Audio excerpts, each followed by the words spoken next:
Should you join AARP? The AARP used to be the American Association of Retired Persons. The AARP is known for representing and speaking on behalf of aging populations based in the United States. It is involved in all kinds of activities such as negotiating reduced rates for prescriptions, housing, tourist attractions, automobile rentals and motels and hotels. It is at present involved politically with the Medicare Prescription Drug Program. The AARP was founded in 1958 by Ethel Percy Andrus and hopes to have 70 million members in the next 10 years due to the increasing age of the U.S. population. It is interesting that the AARP is fighting the proposed changes to Social Security. The AARP has changed its role over the last few decades so as to reflect current living standards and the way in which we now approach age with dignity and purpose. On its website, discounted trips to Hawaii and Alaska are advertised, as well as news specifically geared to seniors, such as employment news, legal advice, health and fitness information, and other interesting items.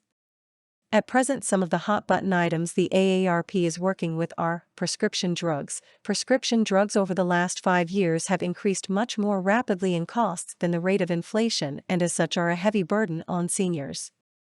The AARP makes available the results of studies of changes in manufacturers' prescription drug list prices for 200 brand name and 75 generic drugs most widely used by Americans age 50 and over.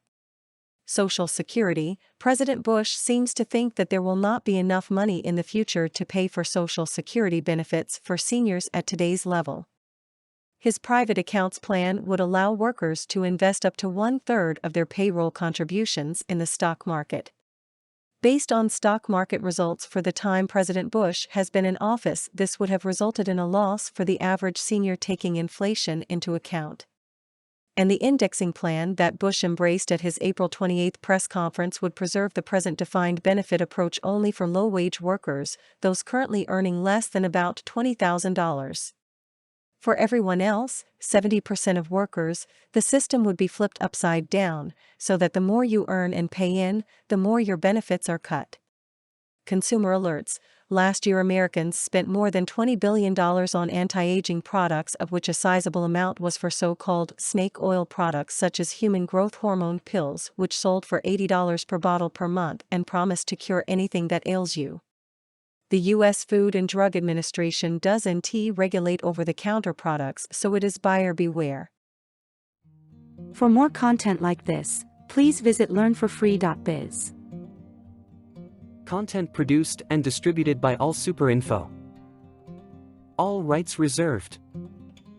Transform your old articles and ebooks into brand new audio content and use it to create podcasts or videos for your YouTube or TV channel. Visit allsuper.info and ask our live support for details.